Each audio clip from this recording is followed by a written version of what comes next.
Hello YouTube, it's mine, Bender here, and as you can see, today we're doing something a bit different. Now, up until now, this channel has been entirely devoted to me showing off my personal builds, my own creation, or mocks as some people call them. But I decided it might be kind of fun to branch out a bit, and maybe cover some old sets that I maybe owned or didn't own as a kid, but either way I thought were really cool. So, in that vein, as you can see before you, we have the LEGO Exoforce Deep Jungle River Dragon. This set was released in 2008. I believe it originally retailed for about like $7 or $8, somewhere around there. It was pretty cheap, which, you know, given the prices LEGO sets go for nowadays, that's really cheap. I mean, this thing is sizable. The first thing that really surprised me when I put it together was just how big it is. Give you a full 360 here, even though you kind of saw one earlier. This set I bought sealed in package off of a Bricklink seller from the website Bricklink, where I get most of my pieces. And yeah, he was selling it for about 20 bucks, and I decided, hey, that's a good deal for something this old. And I remember I really wanted this set as a kid. I never got it, and I thought it'd be a fun time to check it out and show off to you guys. So, without further ado, let's get into the set. River Dragon contains one minifigure, the Exoforce pilot Hayatu, who wasn't my favorite character. He's probably my second favorite character behind Ryu, but I always thought Hayatu got the coolest stuff. He always had the best battle machines, in my opinion. The Golden Guardian is a very memorable one. I never had any of his other than his first battle machine, the name of which... Gate Guardian, I think is what it was called. That one I really enjoyed. I think Exoforce as a whole was just a really fantastic series. I remember I had most of the first wave as a kid. I really liked the anime style of just everything. It was very unique for LEGO. Really not something they do or have done since, and it's something I think they should revisit again. But looking at the minifigure himself, he's got some metallic print along the front. You see, if I catch the light right, yeah, the silver on the chest really lights up and shines. Looks, the print actually kind of reminds me of the Marvel Comics character Detroit Steel. I know it's not, it's a very different color scheme, but that's just kind of what it reminds me of.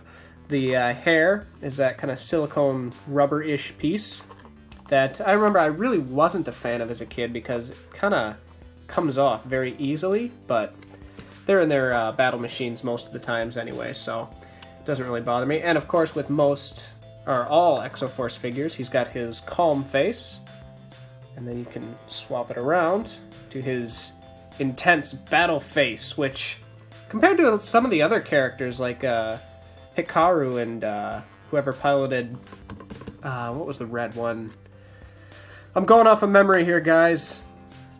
Someone tell me who piloted Grand Titan, because I know Takeshi, that's who it was. Takeshi, my guy.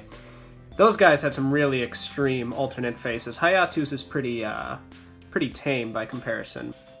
Now, looking at the River Dragon itself, this came from, I believe, the fourth series or fourth wave of Exoforce when they had left the Golden City and were in the jungles looking for their sensei. But I just thought those were the coolest looking battle machines. That's when they started using these large ball joints instead of the ratcheting joints that they had really used at the beginning of the series, and so the articulation just went through the roof. It was really great. It's nothing compared to some, you know, personal mocks that you see other people make, but for LEGO mechs, which aren't really known for their articulation, this was great. River Dragon itself was meant to be a flying battle machine, obviously, as you can see by the VTOL turbines on the shoulders. But it was also implied, not even implied, in some of the wikis it straight up mentions that this thing was also meant to be aquatic. It could submerge and go through rivers. I don't know how deep rivers usually are in the jungle, but apparently deep enough that an entire battle machine could ford them or swim under them. I'm not really sure about these gaps on the side. I guess you just kind of have to imagine that they're not there, but that doesn't really speak to me as being seaworthy. As with most Exoforce sets, it really relies on stickers just all over the build. You know, see some, I guess it's kanji writing over on the side. I don't know anything about it. I don't know what it says. This one includes a bit of a foreshadowing for what's to come. Very nice. Jet fuel. So I guess a nice big sign telling the bad guys where to shoot. And on the front is the EXO code. I remember a lot of these sets came with little yellow 1x2 tiles that had codes on them. This one didn't include it. I guess they just included it on the canopy here. But like I said, all stickers, not terribly difficult to apply. As someone who hates stickers, they really didn't take away from this experience for me at all. A really big fan of this gun here. It's a similar style to the one used on I think it's Cyclone Defender, Ryu's battle machine from the previous series, where you know, you have these fingers to lock the weapon into place, but the weapon also just detaches. You see the I can get some light on them. The back of the sloped piece here has these anti-studs, which very nicely clips into the stud in the hand, and he just kind of grips around it for the sake of appearances. And I really like, I don't know if it was intentional, but the little bar here, the minifig bar that would a normal minifigure would hold on to the piece, kind of serves as like a trigger. Looks very nice. This whole build just looks very nice to me. The other arm, actually we'll get to the other arm in a second. A couple of cone details down here. I'm not sure if those are meant to be cannons or rockets or maybe just some kind of exhaust, but they look fine. Sort of air intakes over on both shoulders. Not a terribly intense detail, but it looks fine. I like the shin guards very much. I really like the feet. I love the pointed toes, especially with Christmas coming up. It reminds me of elf shoes, which is kind of funny. And yeah, not a terribly advanced mech. Certainly not by today's standards, and not by 2008 standards either. But what was really nice, this little surprise, is kind of, notice his arm here is just kind of a jumbled mess. You know, it doesn't look nearly as clean as this arm. And that is because a common theme throughout this line was that they all had detachable drones. So part of the mech would always pull off, and you just kind of need to reorient some things. And there you would have a little drone. Now looking at the drone itself, this is actually not a terrible build. I really like this drone, in fact. I'm not a huge fan of the obvious giant gun barrel sticking out of his back, but other than that, he's pretty solid.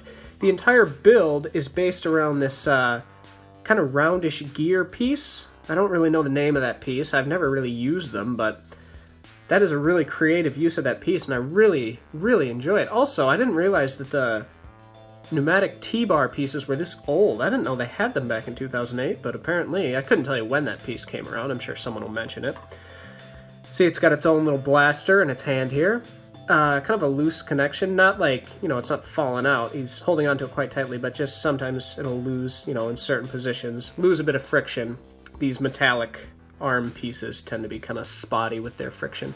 The head, you'll notice, is a pile of plates. Now that should be a 1x1 black brick with the bar-sized clip on the end, but unfortunately, I believe my copy of this build was a factory defect, because while it was sealed in package, I found a lot of the pieces either missing or the incorrect pieces.